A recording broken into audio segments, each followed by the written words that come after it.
Good day, Deep and Word family. Welcome to day 84 of our Bible study review. Today we are going through chapters 10 through 12 of the book of 1 Samuel. Where did we leave off yesterday? Yesterday we see that Samuel told Saul to tell his servant to go ahead of him, and he says, I will tell you the word of Elohim. Now let's open up chapter 10, verse 1 and read. And Samuel took a flask of oil and poured it on his head and kissed him and said, Is it not because Yahuah has anointed you leader over his inheritance? So Samuel anointed Saul to be king through the command of Yahuah Elohim, right? And so he gives him more instructions. He says, go by the tomb of Rachel and you'll see two women there, and they are going to tell you that the donkeys are safely back with your father, but now your father is worried about you. Let's read verse 3. And you shall pass on from there and beyond, and shall come to the terebinth tree of Tabor. And 3 men going up to Elohim at Bethel shall find you there, one bearing 3 young goats, another bearing 3 loaves of bread, and another bearing a skin of wine. Verse 4, and they shall greet you and give you 2 loaves of bread, which you shall accept from their hand. So we have 3 men, all right? We have 3 goats, we have 3 loaves of bread, and we have wine, okay? These are all covenant symbols, all right? And so he is to partake of 2 loaves that they're giving to him. Have you heard the term breaking bread? This is a covenant term. Let's keep reading in verse 5. After that you shall go to the hill of Elohim, where the Philistine watch post is.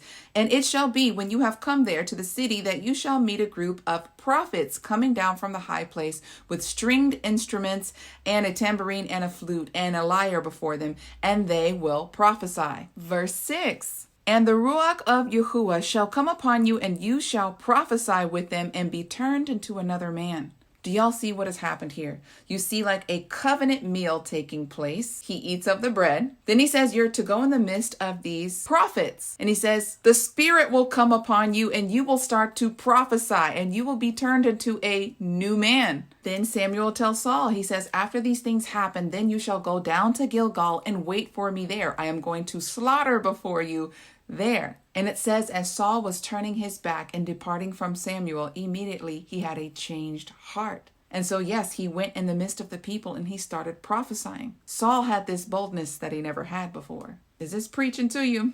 And the people are just stunned. They're like, what happened to the son of Kish? Is he now among the prophets? They're like, where did this boldness come from? How has he changed all of a sudden? This is a picture of what happens to us when the Holy Spirit dwells on the inside of us and gives us boldness to preach the gospel. This is a picture of it. And on the way, Saul's servant and him, they run into his uncle. And the uncle asks, what happened? He's like, we were looking for the donkeys and then we couldn't find the donkeys. So we went to the man of God, Samuel. And so he's like, please tell me what Samuel said. And so Saul tells his uncle about the whole donkey thing, but he doesn't tell him that he was just anointed and prophesied to be king over Israel. He keeps that on the hush-hush.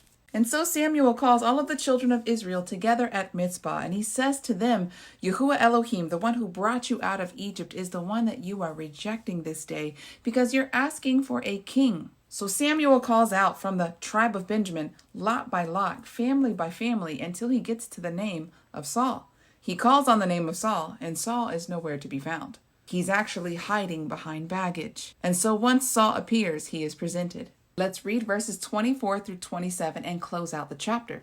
And Samuel said to the people, do you see him whom Yahuah has chosen, that there is none like him? And all the people shouted and said, let the sovereign live, or long live the king. And Samuel declared to the people the rulings of the reign, and wrote it in a book and placed it before Yahuah.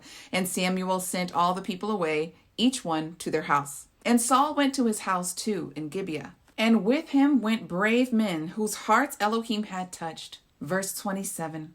But the sons of Belial said, what? Does this one save us? And they despised him and brought him no presents, but he kept silent. Now we open up chapter 11 and we see that Nahash, the Ammonite, he comes and encamps against Israel at Jabesh Gilead. And the people of Jabesh Gilead, right, the children of Israel, they said, come and make a covenant with us, right? They don't want to go to war. He goes, oh, I'll make a covenant with you, all right. He goes, I will gouge out all of your right eyes, and you will be a reproach among the children of Israel. And so they said, give us 7 days that we may figure out what to do. And if in 7 days we don't have an answer, we will come and we will serve you. Let's read verses 4 through 6. So the messengers came to Gibeah of Saul and spoke the words in the ears of the people, and all of the people lifted up their voices and wept. Now Saul was coming out of the field after cattle, and Saul said, why are the people weeping?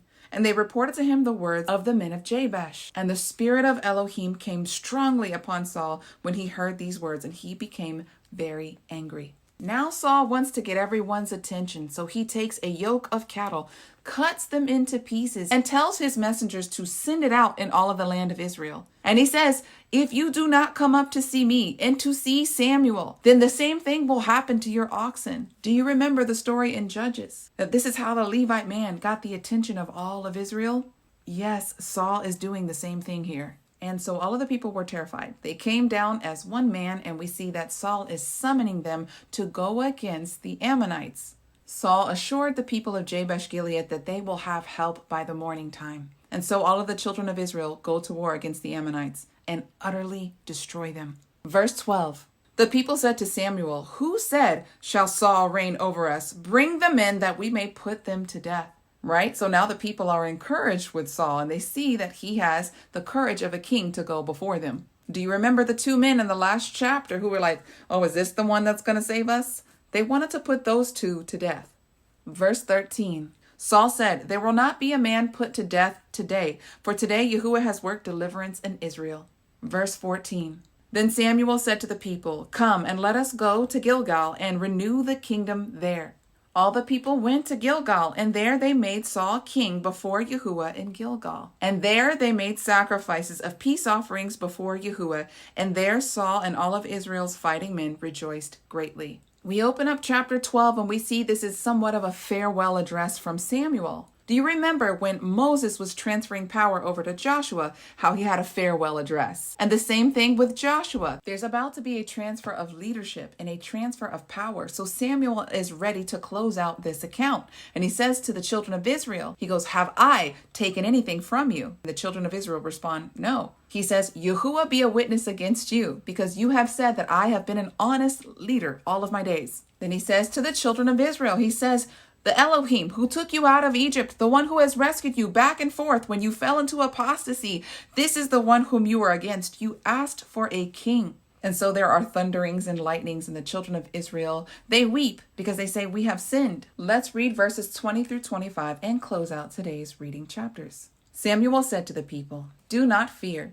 You have done all this wickedness, only do not turn aside from following Yahuah, and serve Yahuah with all of your heart. Do not turn aside, for then you would be going after empty things which cannot profit or deliver, for they are nothing. As befits his great name, Yahuah will not abandon his people, for it has pleased Yahuah to make you his people. Moreover, as for me, Elohim forbid that I should sin against Yahuah in ceasing to pray for you, but I will teach you the good and right way. Fear Yahuah and serve him in truth with all of your heart, and consider what great things he has done for you. But if you still do wickedly, both you and your king will be swept away.